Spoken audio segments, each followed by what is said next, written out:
petit rendez-vous express pour montrer les derniers arrivages. Petit comparé à d'autres arrivages qu'il y a déjà eu. Donc le le roi prince, on va y arriver. Donc, des contes vampires. En fait c'est l'arrivage de, on dirait décembre-janvier, quoi, les dernières figurines que j'ai eues pour Noël, les fêtes, les rentrées d'argent et les anniversaires, donc c'est les derniers arrivages. Donc le roi prince qui se présente comme ceci. Élément assez fin avec les deux épées, enfin la canne et l'épée. J'ai stressé quand j'ai découpé de la grappe parce qu'il était très très fin. Beaucoup de queue droit à la fin ici. En fait, donc c'est un vampire, il a voulu sauver de la cité maudite, il est tombé dans une fosse avec des rats. Il s'est nourri des rats, du coup il s'est imprégné de leur force, et ce qui fait qu'il peut un petit peu contrôler les rats ou envoyer des rats sur des ennemis. C'est pour ça qu'on l'appelle le prince roi. Donc, il n'est pas du tout affilié au Skaven. Hein. C'est bien un mort vivant. Ensuite il y a Bavla et Burke, donc, un boss rat tueur. La petite figurine, je l'ai mis sur un socle à part, mais je ne l'ai pas sorti, le petit gobelin, il est à part. J'ai juste sorti le chef, je ne sais pas où il est sur le socle. Il y aura une tête de rat ogre, et ici un vermine de choc sur le socle qui est écrasé. Du coup, on a juste à le coller dessus par la suite, une fois que je l'aurai peint. On a juste à le coller après comme ça. C'est vrai qu'au niveau Skaven, c'est une tête de prophète gris. Au niveau orc, je vous dis, tout, à bout d'un moment, les figurines, j'ai l'impression qu'ils se ressemblent tous pour les orcs. Il y a grosses armures, une hache, à part les poses et quelques détails, mais c'est vrai qu'on a assez rapidement fait le tour de l'armure finalement.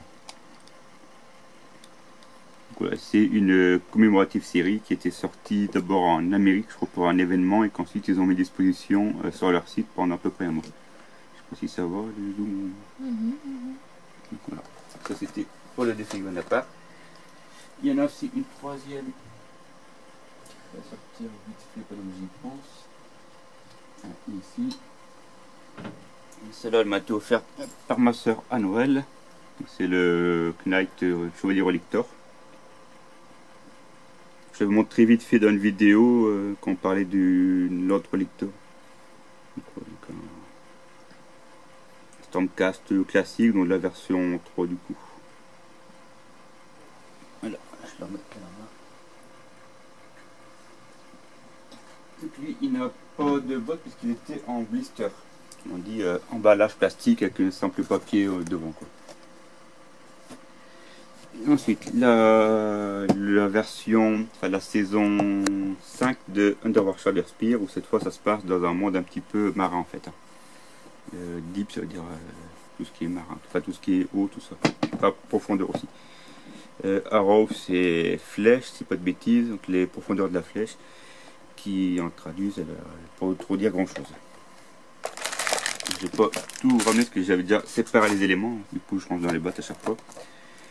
La principale différence, c'est la couleur des cartes derrière, qui n'est plus du tout comme les autres. C'est plus du tout pareil. Elle est totalement faite autrement. J'aurais dû ramener deux autres cartes pour montrer, mais bon. Avant, il y avait juste un fond jaune avec le logo et un fond et un fond bleu avec l'autre logo classique. Il n'y avait pas tous les petits logos à côté. C'est la principale différence des deux saisons. On a donc aussi chacun leur carte. Hein. Donc on a une pile de cartes universelle. Voilà, ils ont chacun leur bande, leur carte attitrée en fait, de bande. Une carte de pile universelle, n'importe quelle bande peut l'utiliser. Et une carte de Grande Alliance. Donc ça, il n'y a que ceux des Grandes Alliances qui peuvent s'en servir. Il n'y a que, par exemple, certaines cartes qui peuvent être utilisées ou par la destruction ou par l'ordre, mais ne peuvent pas être utilisées par d'autres alliances. À l'inverse de cela, tout le monde peut s'en servir. J'ai plus de plastique pour les mettre dedans, c'est pour ça que j'ai essayé de les remettre dans les petits rangements, mais c'est pas pratique. Au niveau des cartes, on commence à avoir énormément de cartes. Je crois que je dois être à plus de 1000 cartes au moins, tout ça. Oh. Bah, j'ai 5 saisons, tu en as environ 120 par boîte de base en fait. Plus à chaque fois que tu as des troupes à part, tu en as une soixantaine aussi. Chaque fois c'est que j'ai les bandes à part. Et donc on arrive un peu comme les cartes m'indiquent, en bout de moment tu arrives à un énormément de cartes et c'est à toi de faire ton deck en fait, donc à sélectionner tes cartes selon ta bande, tes objectifs, sachant que des anciennes cartes sont plus disponibles ou plus à jour, du coup on peut plus s'en servir. Ça c'est ceux qui font les tournois, ils sont vraiment à cheval sur le truc. Donc heureusement le site internet a un listing des cartes en fait où on peut voir les descriptions et sélectionner ses cartes pour préparer à l'avance son deck. Je parle vraiment comme les jeux de cartes modifiées. Les deux plateaux, donc qui sont vraiment dans un thème bleu. Comme ça ici, on va dans la figurine après. Toi c'est plus par collection. Ouais, moi c'est collection. Bah, on y avait joué à un moment donné avec les Skaven quand on est encore chez ma mère. Au soir, dans le jardin, sur la table de terrasse.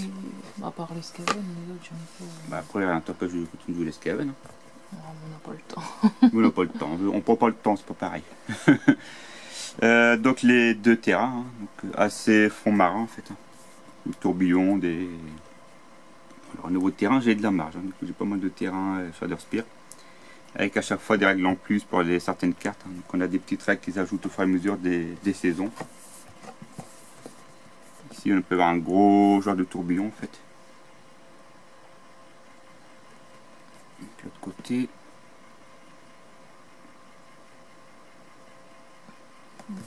Voilà.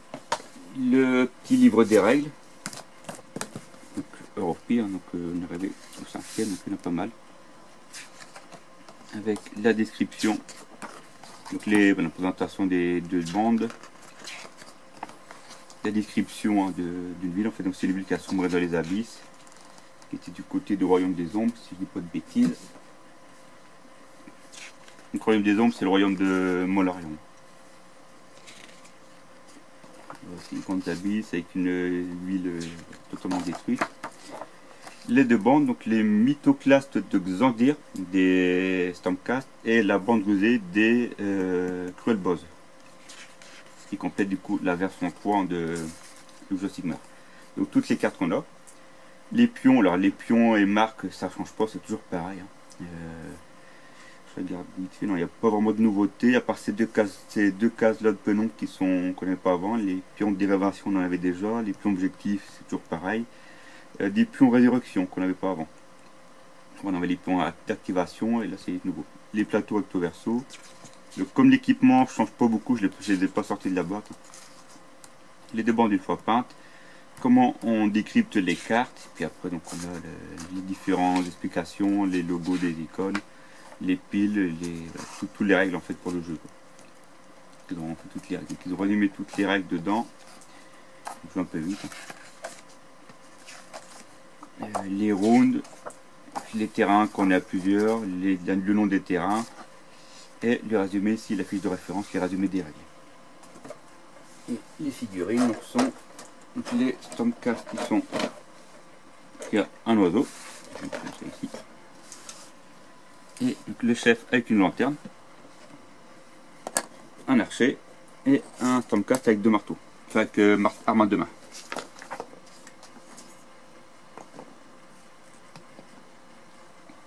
Et au niveau des Cruel Boys,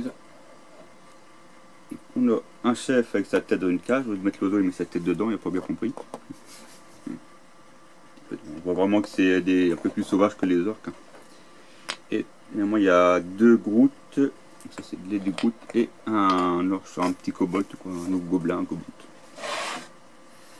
Voilà un petit peu les dernières figurines donc de la saison 5.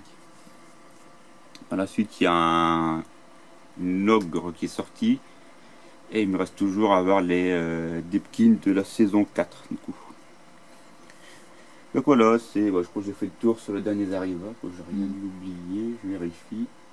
Du coup c'était combien les boîtes, les machins cette boîte là ouais, les tarifs tu les dis jamais. Bah, cette boîte là de côté 80. Okay. J'avais été la prendre d'habitude. Ouais. Il y a 80. Celle-là doit être à 25. C'est une figurine classique, donc elle soit à 25, si je ne dis pas de bêtises.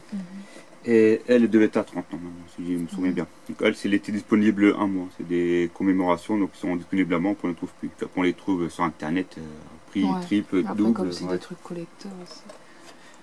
Ouais, mais bon, c'est un petit peu rageant parce qu'il y en a plein qui les achètent, après ils les revendent ça très cher, donc c'est commercial. Enfin, pas commercial, mais spéculateur. Quoi. Mais bon. Et la figurine que ma soeur avait offerte, elle devait faire 25 aussi, je crois, si je dis pas de bêtises. Donc voilà. Puis les Mortal Realms, ils sont à 9. Je t'en avais pas fait pour toi. Oh, t'avais fait une enveloppe. On était pris que les ateliers tout le Ouais, mois de c'est décembre, les vrai. clients, on a été surchargés avec l'activité, du coup on s'était fait tout des enveloppes. Voilà. Donc voilà. Et les Mortal Rem, ça ils sont à 9,99 comme à chaque fois. Le décor avec la tête, parce qu'on tourne la vidéo, on a fait 3 vidéos aujourd'hui. C'est pour ça que je précise de la vidéo, parce qu'il faut regarder les deux Mortal Rem d'avant. Le décor avec la tête, on ne le trouve pas à part, il me semble. Et les Fast Reel, les Stormcast, ils doivent être à 30 €, mais je ne sais même pas si on le trouve encore sur le site à part. Donc on a un petit peu pour les tarifs, quoi. Et voilà, on a fait le point. Donc on se reverra plus pendant un mois pour les Mortal Realms. Hein. Il y aura une pause d'un mois puisque la presse est fermée, sans travaux. Mais on verra pour faire d'autres vidéos, peut-être sur la collection de jeux de rôle et peut-être aussi, j'avais pensé sur les magazines, les 8 bars, faire un historique des anciens jusqu'au maintenant, qu'on va voir l'évolution, l'épaisseur, les différents changements de tarifs, enfin tout ça quoi. Donc voilà. On se retrouvera plus tard du coup pour d'autres vidéos. À la prochaine. Salut. Au revoir.